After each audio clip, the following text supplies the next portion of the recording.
Tapi insya Allah sedikit yang penuh dengan berkah dan manfaat. Terutama tadi menyampaikan Allah akan memberi peringatan kepada kita sewaktu manusia sudah tidak mau lagi memperingatkan kita. Jadi kalau sudah manusia yang menasihati, yang memperingatkan kita ini sudah tidak ada atau langka, mungkin kita merasa, loh yang nasihati banyak kok. Banyak yang penceramah, banyak yang nasihati banyak. Tapi subhanallah, penasihat-penasihat itu lain dengan penasihat-penasihat yang dahulu. Kalau dahulu mungkin menasihati seseorang itu dia tidak menasihati sebelum dia melakukan dulu. Jadi sebelum melakukan, sebelum misalnya menasihati orang untuk sholat, dia sudah sholat dulu. Dia tidak meninggalkan sholat, dia sholat khusyuk.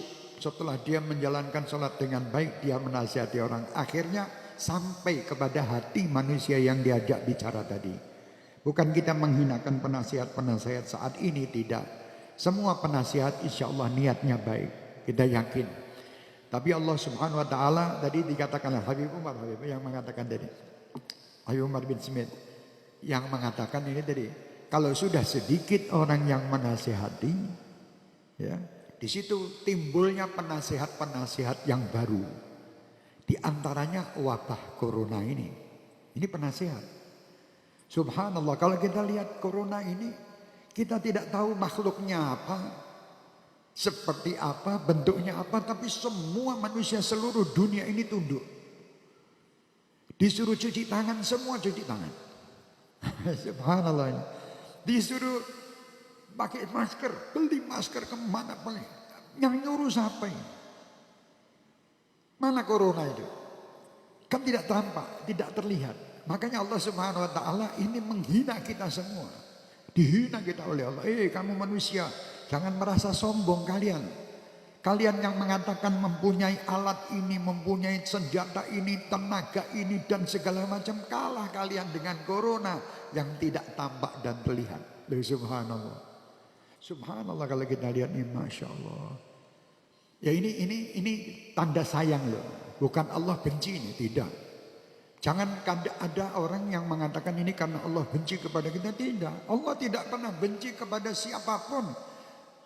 Terhadap yang bermaksiat pun Allah masih sayang. Dengan apa? Diturunkannya peringatan ini tadi. Nah, peringatan ini ada peringatan yang melalui lisan manusia. Ya, ada yang melalui kejadian-kejadian yang ada. Seperti di Jogja kemarin gunung meletus. Apa namanya? Nyembur. Ya. Terus ada lagi gunung anak Krakatau Bapak. Ini peringatan sebetulnya. Karena kita ini sudah lengah dengan peringatan, akhirnya kita anggap itu semua biasa. Gempa bumi, tsunami kan sering sudah. Dianggap biasa. Oh, ini manusia diperingati gini kok enggak berasa. Ditimbulkan satu peringatan yang tidak nampak. Corona. Yang sudah subhanallah itu tsunami yang begitu besar itu kan kelihatan. Mestinya takut taubat, tidak melakukan sesuatu kesalahan lagi. Tapi subhanallah tetap aja. Seakan-akan ini nanti masing-masing cuman membantu yang terkena korban. Bagi-bagi ini, bagi-bagi itu, bagi itu. Seakan-akan ini yang menyelesaikan. Itu bukan penyelesaian. Itu membantu dohir. Hanya untuk membantu tubuh manusia agar mereka supaya sehat karena makan dan ini. Tapi yang penting adalah bantuan batin. Apa? Yaitu tidak melakukan kesalahan. Sewaktu dulu saya pernah di Jogja waktu terjadi erupsi Bapak Gunung Merapi itu. Di Meguwo waktu itu. Kami mengatakan bukan ini yang diharapkan. Waktu itu ada sekian sembako yang dibagikan. Habis sembako juga akan datang lagi peringatan berikutnya. Lah apa yang harus bisa menghentikan misalnya peringatan-peringatan alam ini tadi adalah amal soleh kita. Amal kebaikan kita insya Allah ini yang akan membantu tidak turunnya musibah dan bencana ini. Sewaktu umat Islam terutama berbuat baik menjalankan ketaatan dengan sempurna, tidak mempermainkan Allah, dan tidak menyakiti Rasulullah, insya Allah aman. Allah yang jamin. Nanti saya akan bacakan qasidah Habib Abdullah bin Alwi Al-Haddad ini. Ini tadi jadi saya katakan, Masya Allah. Bala itu bala itu umum. Semua kena. Tadi seorang alim besar terkena. Jangan dianggap orang yang kena itu terus orang yang jelek. Belum tentu. Kadang ada orang yang memang sama Allah dicintai. Mendapatkan itu. Gunanya untuk apa? Untuk diperjumpakan dia dengan Allah dan orang-orang yang soleh di hari kiamat. Apa di alam barzakh itu. Dia dirindukan oleh Allah. Jadi diambil oleh Allah. Dengan jalaran mungkin itu tadi kena bencana atau musibah tadi. Jadi sewaktu corona ini, jadi jangan sampai kalian mengatakan bahwa orang-orang yang terkena corona ini dan meninggal dia orang yang jelek. Tidak. Dia bukan orang dan dia bukan sampah. Sampai saat ini orang-orang pada takut kalau sampai ada orang-orang yang terjangkit corona, ya, dia meninggal dan dimakamkan seakan-akan kampung itu tidak akan menerima. Kenapa kalian tidak menerima? Allah menerima dia. Diambil nyawanya oleh Allah berarti diterima nyawa ini oleh Allah Subhanahu wa taala. Hormati nyawa orang ini. Jangan sampai kalian ini malah justru menolak rame-rame, takut tertular. Jangan takut, diproses dengan proses yang sebenarnya. Tetap prosesnya, karena ini orang mungkin terjangkit penyakit corona, ya. Terus dia diproses pemakamannya dengan cara yang berbeda. Silakan menurut ilmu kedokteran. Tapi jangan terus kita singkiri mereka. Jangan, dia saudara kita.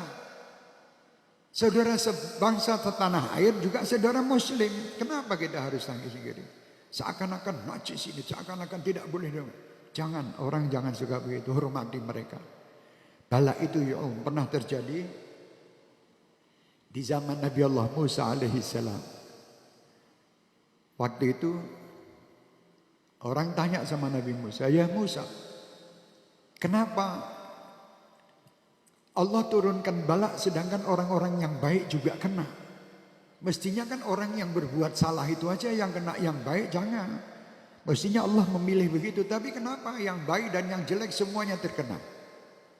Akhirnya Nabi Musa itu ya waktu itu menunggu berita dari Allah Subhanahu wa taala untuk menjawab jawaban ini.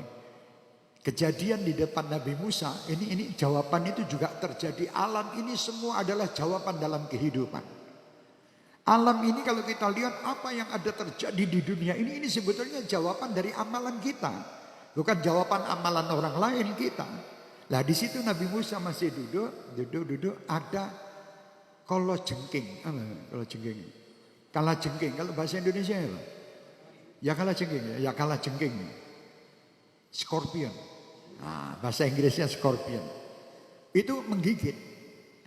Tahu-tahu orang yang di samping Nabi Musa alaihissalam digigit, dipukul, mati. Scorpion ini. Kala jengking. Ya, kala jengking rodok desa, scorpion. Biar ora ketok desa ya, scorpion. Hah? Lain. Ya sing gigit itu loh, scorpion. Setelah itu duduk lagi ngobrol, tahu-tahu datang lewat lagi kala jengking. Ada 3 atau 4 lewat. Langsung dikejar sama orang itu, dibunuh. Semua dibunuh. Lah, di situ timbul jawaban. Yang pertama tadi memang betul dia menggigit, dibunuh. Yang kedua ketika belum tentu dia mau menggigit, juga kebunuh. Jadi ini semua kena. Jadi seandainya kalau jengking di saat itu kelewat 100, ya 100 pateni kabeh. 100 mati semua. Semuanya kena, badan yang 99 belum tentu menggigit. Yang menggigit cuma 1.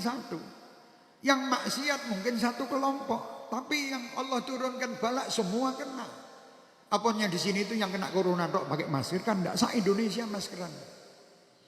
Se-Indonesia pakai masker kan. Harus kita, karena memang aturannya harus begitu gitu loh ya. Bukan kita menghina orang yang masker, ini umum, semua kena.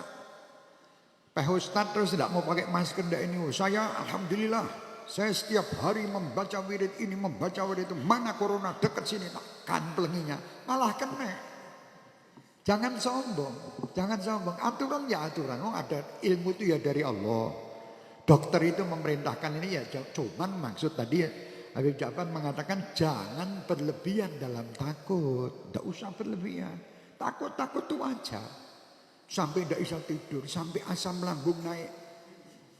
Naik tekan di asam lambung, tekan gini barangnya. Bismillah, anggapan ini satu-satu cerita nanti kamu untuk anak cucu. Tahun 2020, pas kebetulan bapakmu mau menikah dulu, pas corona. Jadi ada ceritanya gitu loh, terus paham, enak ceritanya. Jadi alhamdulillah enak ceritanya. Syukurono, gembira dengan bertaubat. Allahumma ja'al fi ta'atika farahi wa sururi. Gembira terus. Jangan bingung coronanya. Bingung kok awakmu ki saiki nyedak terus. Gusti Allah ini seneng. Iki sing tak enteni kata Allah. Ini saya pakai bahasa Jawa, mungkin yang di rumah-rumah tidak paham. Jadi kata Allah itu, orang itu kadang kalau mau didekatkan sama Allah harus diuji ini sih, harus diuji. Ini kalau tidak ada begini, tidak ada orang ribut kepingin ke masjid. Sekarang ada corona ini orang geger semua, kapan masjid buka? Loh ya. Lalu lucu kan ya. Dipikir akal nih, oh ternyata Allah pandai betul. Allah memang luar biasa. Ingin manusia itu ada angan-angan ke masjid. Biasanya tidak mau, ada angan-angan. Siapa yang angan-angan Jumatan? Tidak ada. Padahal malah justru orang-orang ini, waduh besok Jumat. Lagi itu dong. Ini tidak malah angan-angan kepingin Jumatan. Angan-angan kepingin terawih. Angan-angan kepingin, oh ini nikmat ya Allah. Luar biasa. Terima kasih ya Allah. Engkau telah memberi ilmu yang luar biasa. Yang tidak kita dapatkan dari kitab-kitab ini. Dapatnya dari kejadian ini. Balai'um. Semua kena. Ya semua kena. Nah supaya tidak menjadikan kita ini menjadi sebab turunnya bala, lah kita taubat gitu loh. Jangan sampai bala itu karena kita turunnya. Kenapa? Karena Allah itu tidak suka sama orang-orang yang makan riba. Ya berhenti. Jangan terus kemana-mana, riba aja terus. Akhirnya juga tidak akan selesai. Karena riba ini musuh Allah. Rentenir ini musuhnya Allah. Pasti Allah akan hancurkan mereka. Ini dengan corona aja entek ludes kabeh. Rentenir yang bawa kitab catatan manakib orang utang. Itu kan manakibnya orang utang dari rentenir. Wes bulan bin bayar sak meniki orang ini. Ini remuk semua sekarang. Dan dia orang yang paling tidak bisa tidur. Tidak bisa tidur. Mau tidur piye manakib digembel terus taruh bawah bantal. Dan setiap saat ini luar biasa. Orang yang punya utang kalau ditagih alasannya juga luar biasa. Corona. Lah ini kan luar biasa tuh.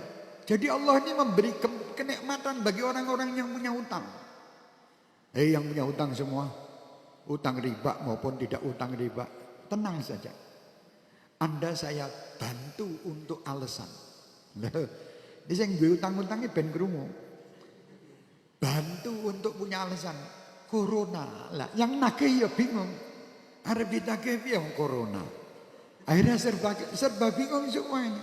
Jadi memang luar biasa. Jadi bagi orang-orang yang punya hutang, terima kasih sama Allah dengan corona ini. Jadi Anda mendapatkan alasan untuk tidak membayar hutang karena corona.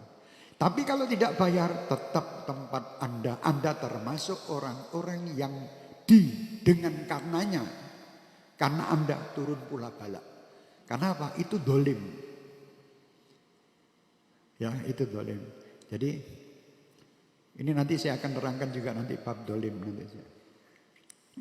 Tadi Habib Ja'far, aku ingin nerangkan bab ini lagi dikira aku nyindir. Biar saya tidak peduli mau nyindir, mau tidak sindir ya karena namanya orang ngomong sekarang kok tidak bisa ngomong.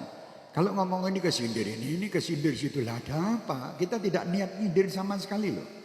Wahai pemirsa yang ada di dunia maya, saya tidak menyindir siapapun dan saya cinta kepada kalian semuanya. Kalau kalian ada yang merasa tersindir, berarti kalian adalah pelaku. Ya mudah-mudahan orang yang tersindir lah wong apik kabeh. Ah Babul Mustafa karo Syekh Hermani iki di mana tempat tak dongake dadi wong apik kabeh. Sing duwe utang-utang insyaallah lunas kabeh utange berkat corona. Lah ya ora berkat corona, aja alasan gara-gara corona lho. Jangan berkat corona. Ya mudah-mudahan corona nyingkir gek ndang nyambut gawe kabeh, sugih kabeh iso nglunasi utangmu lan utange wong liya. Lho enak lho. Niate iki ngono, ya Allah nek kula sugih kula ajeng lunasi utang-utang kula lan utang-utang tangga kula, utang masyarakat. Kula sugih tenan. Lah nek gon lunasi utangmu tok, utangmu sithik. Utange wong sak jagat berarti kok rezekimu ya akeh. Iki bahasa Jawa kalau ndak bisa tanya yang bisa. Tadi Habib Ja'far menyindir masalah bersih. 1400 tahun yang lalu wis diajari resik top. Nabi yang mengajar kebersihan dan agama yang paling bersih itu agama yang dibawa Nabi Muhammad ini. Nabi Muhammad itu tidak pernah ngajar kotor. Kalau ada personil muslim yang kotor itu menungsone. Bukan agama yang mengajar seperti mereka itu. Sekarang kan banyak orang-orang yang mengatakan begini. Itu lihat, haji ditutup itu mungkin gara-gara yang haji itu orang-orang desa-desa yang letek-letek, yang tidak bersih-bersih. Itu area mengakibatkan corona, mengakibatkan penyakit. Betul, tapi subhanallah saya cek dan recheck, corona ini datang di tempat yang bersih-bersih dulu. Orang yang gone wong desa-desa sing kemproh-kemproh itu enggak. Malah datangnya di negara-negara contoh kebersihan, di Jepang. Ya kan? Korea, kurang bersih apa? Cina, bersih semua, tapi kok ada corona? Lah kok ada corona? Bersih menungsone tapi panganane reget. Ya saya tidak menyalahkan mereka, tidak. Cuman saya ini heran. Kok umat Islam saya disalahkan? Islam itu, wong Islam. Islam itu pertama yang mengajar kebersihan Nabi Muhammad SAW. Nabi Muhammad ini ngajar bagaimana cara istinja. Istinja mudeng-deng, orang paham ya. Wawe. Ya. Al cebo'u wal cebo'at. Itu ini diajar sama Rasulullah. Bagaimana cara membersihkan kemaluan kita, bagaimana cara membersihkan badan kita, bagaimana sampai semua yang ada di tubuh ini cara membersihkan diajar oleh Rasulullah. Tidak satu pun pelajaran kebersihan yang tidak diajarkan Rasulullah untuk umatnya. Lah kalau ada umatnya yang kemproh, ya umatnya kuwi sing ora beres manusianya itu, bukan agamanya. Kalau Islam super bersih. Oh, Nabi Muhammad tidak pernah ada kotorannya kok. Bersih. Maaf ketiak pun juga suruh bersihkan. Kan ini Rasulullah yang ajar. Setiap mau makan suruh cuci tangan. Habis makan cuci tangan. Lalu itu Rasulullah tiap waktu wudu. Hampir tidak pernah tertinggal wudu. Batal wudu lagi terus bersih. Mandi sehari 2 kali kita mandi. Ini kan bersih. Lah kalau ada orang yang kemproh-kemproh, pagi bangun tidur tidak mandi, mandinya cuma raup ke kantor, pakai dasi, minyak wangi semprot. Ini orang kemproh. Walaupun kelihatannya orangnya resik, gayanya ngomong resik, bukan resik piye. Bersih Islam. Islam mau masuk ke kamar mandi diatur, keluar kamar mandi diatur, mau tidur diatur. Subhanallah, luar biasa Islam. Bersih dohir dan bersih batin. Di samping dohirnya dibersihkan, batinnya ini loh sing pokok. Nek wes batin kalian, kalau sudah batin kalian bersih, pasti dohir kalian akan bersih. Orang kalau di dalam hatinya tidak ada iri, tidak ada dengki, tidak ada rakus, tidak ada zalim, ini insya Allah hidupnya nikmat. Nah sekarang enggak kok. Bersih dohirnya ada, tapi batinnya Masya Allah. Kelihatannya tuh bersih setilnya tapi korupsi. Lagi kan badannya jelek dah. Kelihatannya zahirnya bagus ini tapi menghancurkan saudara muslim yang lain atau saudara sebangsa. Ini tidak baik. Saling iri, dengki dan sebagainya ini tidak boleh. Ya. Yaitu tadi menurut Habib Ja'far, bersihkan zahir kita dan bersihkan batin kita. Kalau mau mandi niatkan, ya Allah saya membersihkan batin sambil gosok-gosok, membersihkan zahir saya, dan saya mohon ya Allah bersihkan batin saya. Ngomong ning jero hati. Di dalam hati kita bicara, ya Allah, saya punya penyakit batin ini. Iri, dengki itu pasti manusia punya sifat itu. Bersihkan ya Allah sebagaimana air yang membersihkan tubuh saya. Itu ganjaran dan itu doa. Boleh bukan tidak boleh, ya. Jadi saya mohon sekali lagi, ayo. Bala ini memang semua orang kena. Tapi tetap saya berharap semua Syekh Hermania, Ahbabul Mustafa terutama, dan semua kaum muslimin muslimat dan semua bangsa bangsa Indonesia yang saya cintai ini, mari kita sama-sama berjuang untuk melawan virus corona ini. Dengan apa? Dengan mendekatkan diri kepada Allah. Dekat kepada Allah. Saya wasiatkan kepada diri saya dan semuanya untuk bertakwa kepada Allah. Dengan makna menjalankan perintah dan menjauhi larangan. Serta mengikuti sunnah Rasul Muhammad sallallahu alaihi wasallam.